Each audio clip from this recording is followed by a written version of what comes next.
Here are the built-in and pip-installed modules that I used in this program.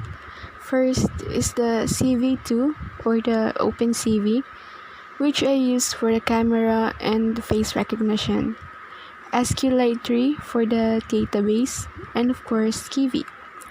While C's, OS, NumPy, Time, and Pill or Pillow are built-in modules.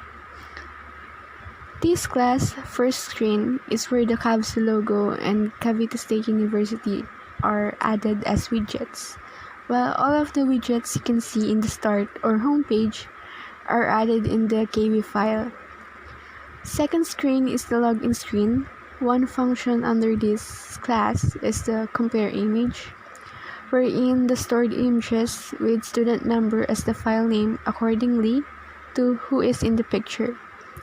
All of that are saved in datasets, while the captured real-time image are saved in subdata. The captured image will be compared to every stored picture. The stored picture with the least difference will be used as the file name of that stored picture will be used as the student number. If the captured image has no match, the user is prompted to try to log in again, because there are few things that can affect it, like lighting, camera quality, and such. If there's a match, then the student number function will be called. That is to check if the student number is saved in the database.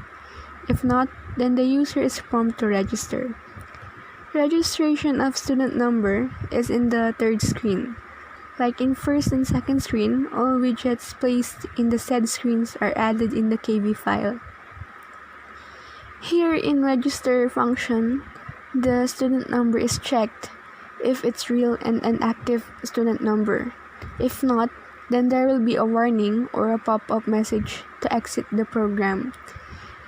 If the student number is indeed active, user is prompted to register his/her student number and course and section. After that, it will immediately set back to the second screen to log in. This class, fourth screen, will be called only when the student number is in the database. Here in fourth screen user is prompted to choose which function he/she wants to: account, schedule, and grades. If the account button is clicked, it will immediately go to the account screen. This is where all the information extracted from the database about the student is placed, while the widgets are added in the KB file. If the schedule button is clicked, the user will see the latest schedule he/she has.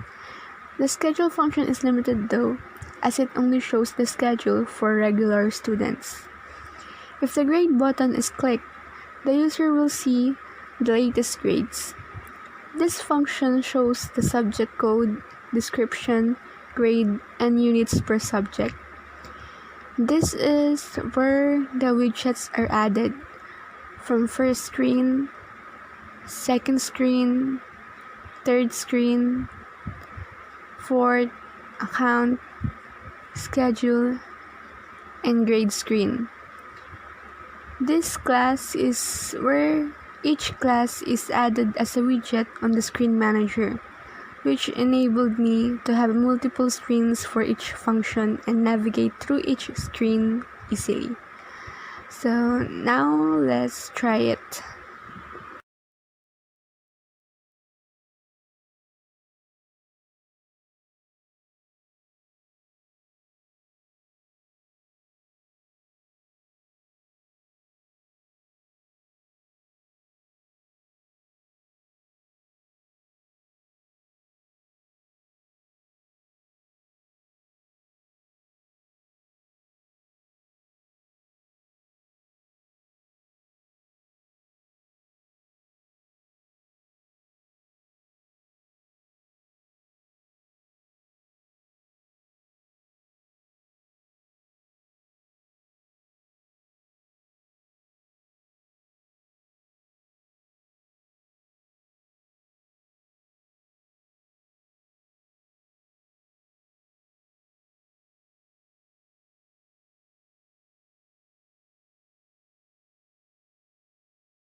Here is the sample when student number is active but not registered in the database.